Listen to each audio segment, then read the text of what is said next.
Everyone welcome back to my channel. तो दोस्तों स्वागत है आप सबका हमारे चैनल पर, जहां हम बातें करते हैं फैशन, ब्यूटी, लाइफस्टाइल, पूजा पाठ से जुड़े हुए ऑल इन टॉपिक पर। मैं आपके साथ शेयर करती हूँ अपनी लाइफ का एक्सपीरियंस। तो फ्रेंड्स, जय श्री कृष्णा, राधे राधे। आज मैं आपको करवा चौथ की कथा सुना रही हूँ और ये कथा पहली है और कथा सुनने के नियम मैंने आपको बताया। फिर भी मैं एक बार वीडियो बता देती हूँ कि आप इस प्रकार से आंचल ले लें, उसमें चावल, सिक्का, पुष्प रख लें, ऐसे मुट्ठी बांध लें, हाथ अपने बजाते रहें ताली और धीमे धीमे जो है वो हुंकारी भर के कथा सुनते रहें। कथा पूर्ण होने के बाद चावल जो है मंदिर में छोड़ दिए जाते हैं। ठीक है, सो आप समझ गए कि कथा कैसी सुननी। मैं आपको किताब से सुना रही हूँ, मुझे कथा याद नहीं है इसलिए पढ़ के सुना रही हूँ, कोई गलत ना ले इसको। तो चलिए मैं आपको सर्वप्रथम कथा जो है वो सुनाती हूँ। एक साहूकार था जिसके 7 बेटे और एक बेटी थी। 7 भाई व बहन एक साथ बैठकर भोजन करते थे। एक दिन कार्तिक की चौथ का व्रत आया तो भाई बोला कि बहन आओ भोजन करें। बहन बोली कि आज करवा चौथ का व्रत है, चांद उगने पर ही खाऊंगी।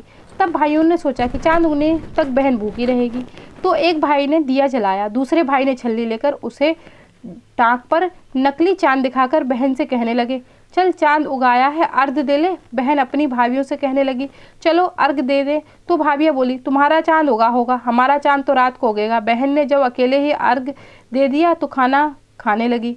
तो पहले ही ग्रास में बाल आ गया, दूसरे ग्रास में कंकड़ आया और तीसरा ग्रास मुंह की ओर किया तो उसकी ससुराल से संदेशा आया कि उसके पति बहुत बीमार हैं, जल्दी भेजो। माँ ने जब लड़की को विदा किया तो कहा कि रास्ते में जो भी मिले उसके पांव लगाना और जो कोई सुहाग का आशीष दे तो उसके पल्ले में गांठ लगाकर उसे कुछ रुपए देना।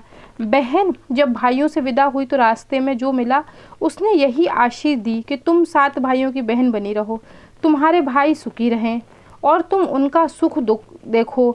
सुहाग का आशीष किसी ने भी नहीं दिया। जब वह ससुराल पहुंची, दरवाजे पर उसकी छोटी ननंद खड़ी थी, वह उसके भी पांव लगी तो उसने कहा कि सुहागिन रहो, सपूती हो। तो उसने यह सुनकर पल्ले में गांठ बांधी और ननंद को सोने का सिक्का दिया। तब भीतर गई तो सास ने कहा, पति धरती पर पड़ा है। तो वह उसके पास जाकर उसकी सेवा करने लगी, बैठ गई।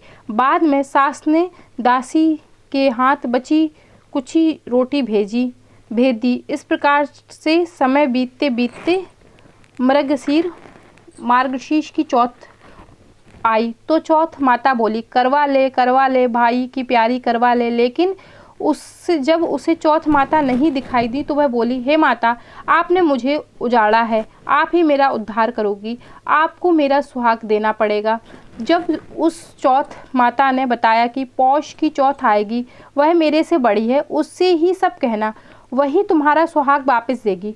पौष की चौथ आकर चली गई, माघ की चली गई, फाल्गुन की चली गई, चैत, वैशाख, ज्येष्ठ, आषाढ़ और श्रावण, भादो सभी चौथ आई और यह कहकर चली गई कि आगे वाली से कहना। शोज की चौथ आई तो उसने बताया कि तुम कार्तिक की चौथ नाराज हैं, उसी ने तुम्हारा सुहाग लिया है, वही वापस करेगी, वही आएगी तो पांव पकड़कर विनती करना। बात कर वह भी चली गई। जब कार्तिक की चौथ आई तो वह गुस्से में बोली, भाइयों की प्यारी करवा ले, दिन में चांद उगानी करवा ले, व्रत खंडन करने वाली करवा ले, भूखी करवा ले। यह सुनकर वह चौथ माता को देखकर उनके पांव पकड़कर गिड़गिड़ाने लगी, यह चौथ माता, मेरा सुहाग तुम्हारे हाथों में है, आप ही मुझे सुहागिन करें। तो माता बोली, पापनी, हत्यारनी, मेरे पांव पकड़ के क्यों बैठ गई है? अब यह बोल कि जो तुझसे भूल हुई उसे क्षमा कर दो, तब भूल नहीं करूंगी। तो चौथ माता ने प्रसन्न होकर आंखों से काजल, नखून से मेहंदी और टीके से रोली लेकर छोटी उंगली से उसके पति पर छींट दिया। वह उठकर बैठ गया और बोला कि आज मैं बहुत सोया। वह बोली, क्या सोए, मुझे तो 12 महीने हो गए, आज जाकर चौथ माता ने मेरा सुहाग लौटाया।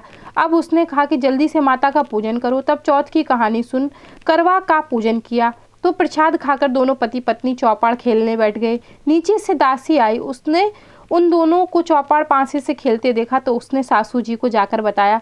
तब से सारे गांव में यह व्रत प्रसिद्ध हो गई कि सब स्त्रियां चौथ व्रत करें तो सुहाग अटल रहेगा। इस व्रत से साहूकार की बेटी का सुहाग दिया, उसी तरह चौथ माता सबको सुहागिन रखें। यही करवा चौथ की उपासना की सनातन महिमा है जी। तो ये प्रथम कथा थी जो मैंने आपके साथ शेयर की। और ये व्रत द्रौपदी ने भी किया है। भगवान कृष्ण ने इसका जो है वर्णन किया था और इस व्रत को द्रौपदी जी ने भी किया था। तो फ्रेंड्स आप लोग भी ज़रूर करिएगा। देखिए हमें जो हमारा धर्म है वो हमें यही सिखाता है, सेवा सत्कार सद्भावना, हमें इसके साथ रहना ही चाहिए, पूजा पाठ करते रहना चाहिए। ईश्वर बकाए कि हम सबके सुहागों को लंबी आयु दे, जीवन में खुशहाली बनाए रखे और हमें सदा सुहागिन बनाए रखे। इसका अधिकारी तो हम अपने आखिरी सांसों तक बने रहें। तो फ्रेंड्स आशा करती हूँ कथा ज़रूर अच्छी लगी, मुझे तो बहुत अच्छी लगती है, कथा सुनने से ज्ञान बढ़ जाता है थोड़ा सा। तो फ्रेंड्स मैं आपको दूसरी कथा भी सुनाऊंगी। फिलहाल मैं मिलती हूँ आपसे विदा न्यू वीडियो, तब तक के लिए जय Shri Krishna, Radhe Radhe, bye bye friends, bye bye.